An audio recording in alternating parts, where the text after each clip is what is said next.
Hello everyone, welcome back to the Reading Corner. I hope that you're all well wherever you are.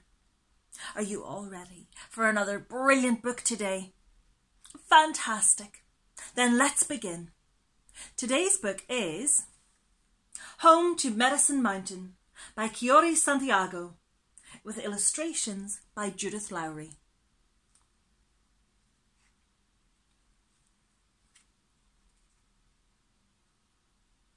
Bennyland stared out the window.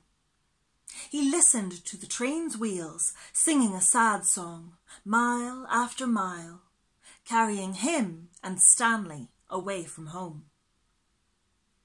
For 2 days the wheels beat a rhythm as they left the pine woods of Medicine Mountain to roll through small towns, golden hills, then desert dotted with boulders and sagebrush.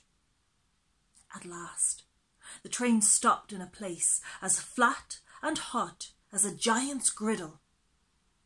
The children felt restless and cranky, bad as an itch that needs scratching. Stanley and another boy wrestled in the dirt.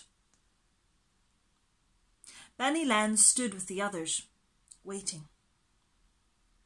A man and woman came to take them to the boarding school. With them came 2 students in school uniforms. Bennyland couldn't help staring at their feet. They were wearing hard, stiff leather shoes. Bennyland, like the other children from the train, was barefoot. He tried to imagine wearing shoes all the time. He curled his toes into the dirt to remind himself how the earth felt, comforting under his feet.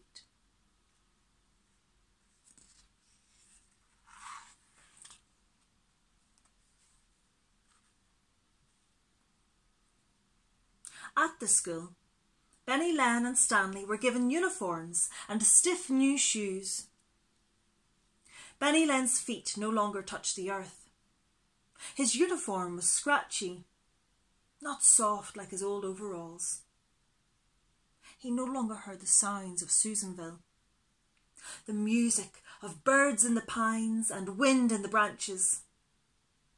The boarding school was a world of sharp edges, shiny surfaces and shouting bells. Every morning at 6 o'clock, the children pulled on their uniforms and marched from their dormitories to the grassy yard.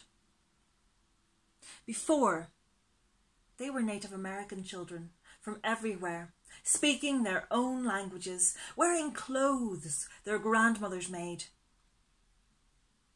Now, in their uniforms, they looked all the same, like a row of birds on a fence. Forward march, left face! Teacher's voice rang as the children practiced marching in close order drill, up and down the yard. Back home, people danced in circles to honour the earth. Here, Bennyland thought, they march in squares. He lifted his feet high and made a nice sharp turn when the line turned left. In the dining hall, Bennyland looked at his bowl of cereal and felt homesick. He thought of the flapjack and bean sandwiches his grandmother made for breakfast. He could almost taste them. "Hurry up and eat that stuff," said Stanley. "We only have 15 minutes.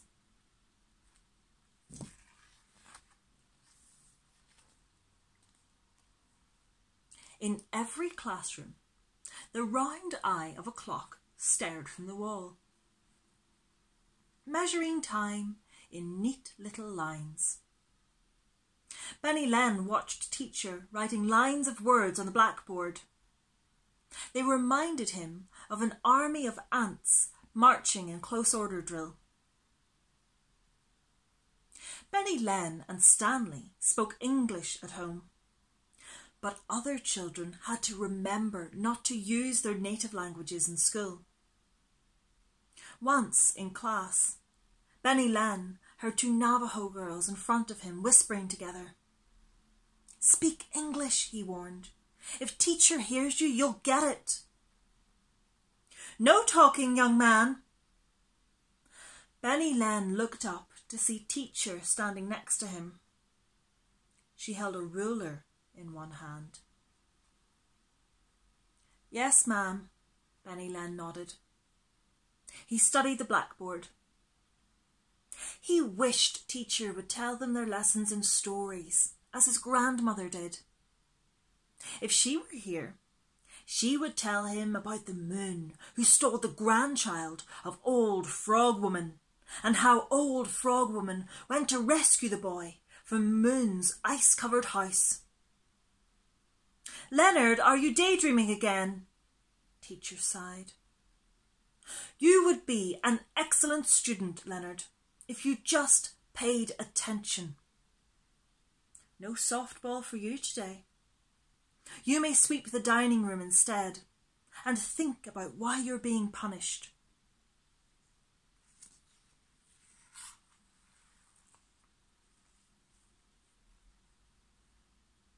At night, the children slept in their dormitories.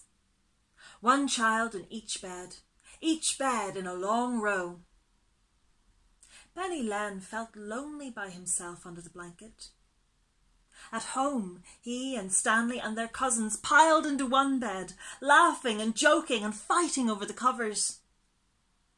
Lights out, said the matron. Quiet now. Every night in the dark, Bennyland listened to the clock. It ticked away the time. Always the same amount of time between each tick. Bennyland lay on his back and stared at the long blank ceiling. He turned on his side and looked at the rows of iron cots, each with a green army blanket on top of a sleeping child.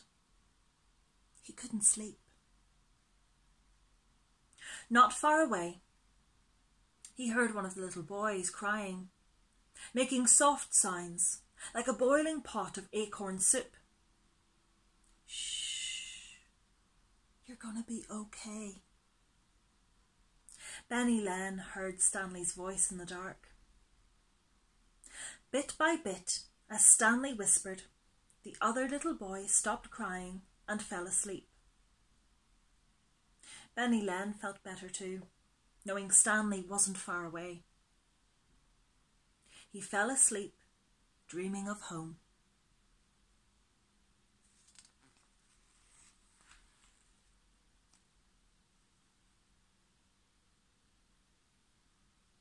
In his dream, Bennyland was at his grandmother's house. It was a cold night in winter, and he and grandmother were snug in one bed. She was telling Bennyland about Pa Nom, the brave brown bear that watches over the people who live near Medicine Mountain. We are the people of the bear, she said. If you really need help, the bear will protect you. Remember that if you are ever far away, my little cub.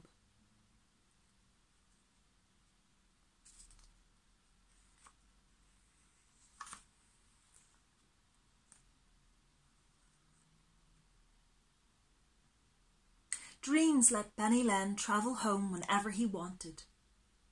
In his dreams, he lived once again in grandmother's house during the long days of summer. While she gathered healing herbs on Medicine Mountain, he chopped wood for the cooking fire. He carried heavy pails of water from the spring. He stood at the window to thread the long silver needles his grandmother used for beadwork. He liked to watch her fingers moving quickly, like the flames in the iron stove. Time was different at grandmother's house. It didn't march in neat rows. Some days were as slow as a water bug drifting downstream in summer. Others slipped by as quickly as a coyote melting into the shadows. Sometimes, when the stars came out, they walked to the roundhouse to watch the men sing and dance around the fire in their feather capes. As they walked, his grandmother's hand wrapped around his. "You're almost a man, little cub," she would say, smiling down at Bennyland.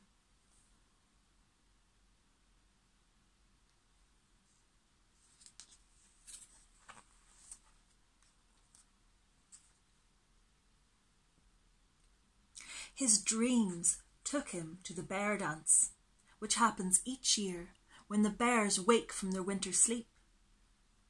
He heard men playing clapsticks. Leaves of sweet-smelling munmumi decorated their ears. He saw his family around the dance circle with their necklaces of munmuni leaves. A big brown bear danced in the circle. His uncle held the yokoli flag, its tassels of maple bark waving gently. Beneath the flag, the bear danced towards Bennyland and Stanley. The boys weren't scared. They knew the animal was really their friend, Seymour Smith, dressed in a bearskin, dancing like the spirit of the bear.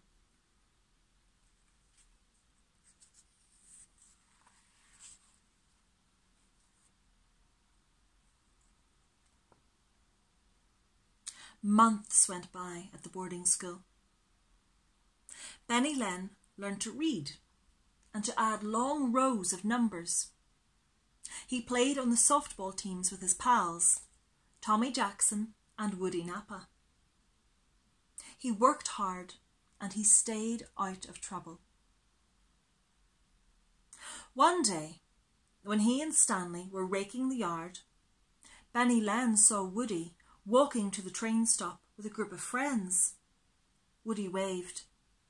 He and the other boys were going home for the summer. "Will we go home soon?" Bennyland asked his brother. "We're not going home," Stanley said. He leaned on his rake. "The school only pays for the ticket to come here, not to go home. We'll stay and work around the school. We'll go home next year." Bennyland didn't want to hear Stanley's words. He felt tears pressing against his eyelids.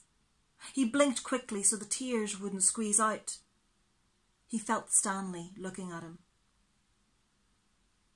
"You really want to go, don't you?" Stanley asked. Bennyland thought that if he said anything, he would cry, so he just nodded. Stanley looked at him a long time. Finally, he said, "Don't worry, I'll think of a way to get us home."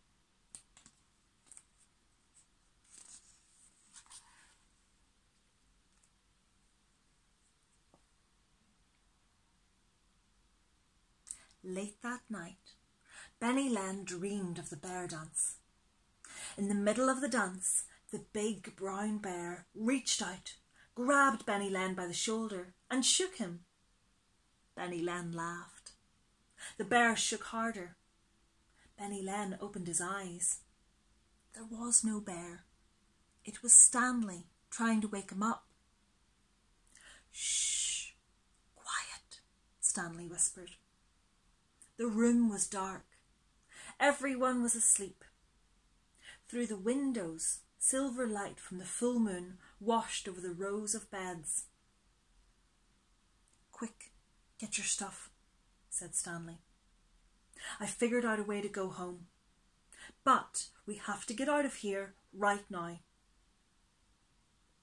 Stanley took the blanket off Bennyland's bed and rolled it up, with some of Bennyland's extra clothes inside. Bennyland saw that Stanley had a blanket roll too. Barefoot, they tiptoed to the hall. No one was there. As quietly and quickly as deer, they slipped from the dark box of the building and ran across the yard in the moonlight.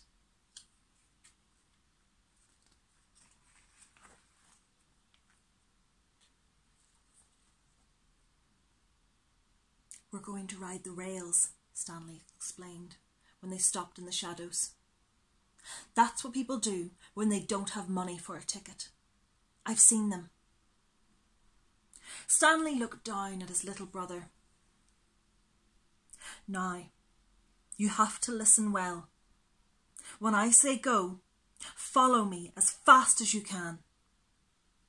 Bennyland nodded.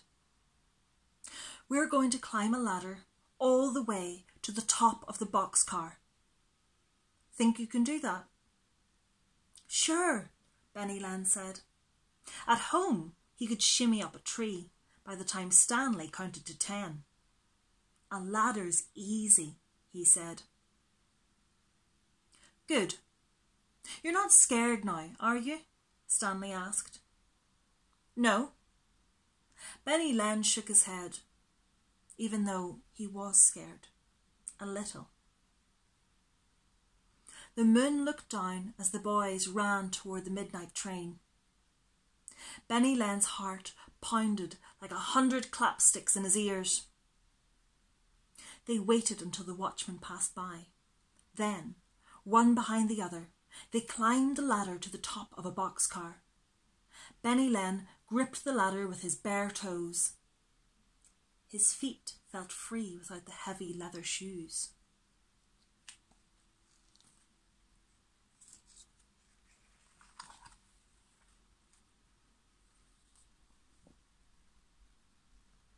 They were safe on top of the boxcar. The sky spread a starry blanket over them. Stanley took a piece of rope, wrapped it around Bennyland, and tied it around the railing on top of the train. "There," Stanley said. "Now you can go to sleep, and you won't fall off." The train began to move, creaking and groaning. The wind pushed against their faces. Stanley put one arm around his brother's shoulders as the train moved faster and faster. Bennyland yawned. After he fell asleep, Stanley stayed awake a long time, watching the stars. They rode back through the desert, past golden hills hunched like hunters waiting for deer, past flat green fields, farmhouses and towns. One night they rolled into a train yard, where they climbed onto another train heading north. In the day, Bennyland looked at all of Earthmaker's land, rolling by, and listened to the train wheels singing his name. Bennyland, Bennyland, Bennyland. He felt so free that he raised his arms to the sky. He felt as if he were flying.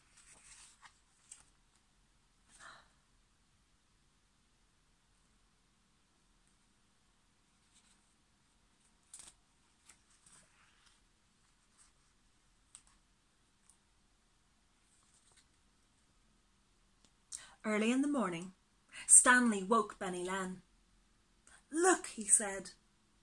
Ahead, the peak of Medicine Mountain rose tall and proud. Bennyland's heart smiled. He knew that just a little farther, their town lay waiting in the valley between the mountains. "I told you I'd get us home," said Stanley. As the train rumbled into Susanville, its whistle sounded like a long laugh. When no one was looking, the boys climbed down the side of the boxcar and ran all the way home. Even from far away, Bennyland and Stanley could see their father sitting on the steps of their house. As they got near, they saw their sisters, who were too little to go to school, playing in front. Juanita, the oldest, ran towards them, laughing. "Mama! Grandmother!" Stanley shouted. Their mother was hanging out the wash. She was so surprised to see them. She stood as still as an oak tree. Grandmother sat nearby, holding their baby sister Virginia in her cradle board. She watched them run toward her, smiling for her brave bear cubs.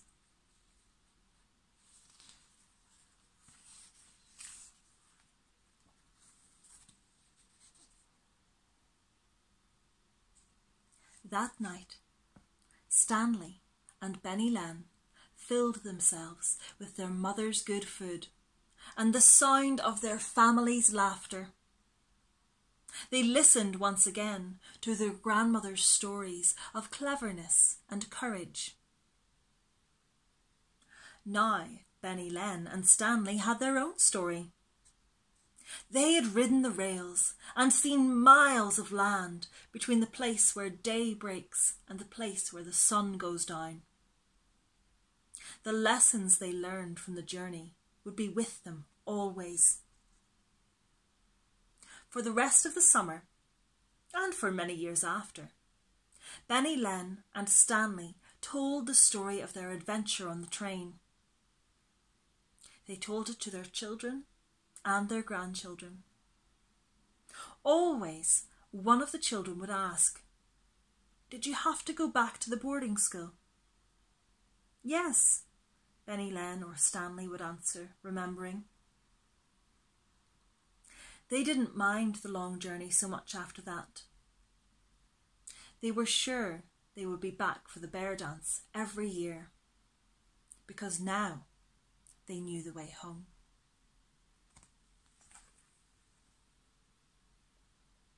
The end.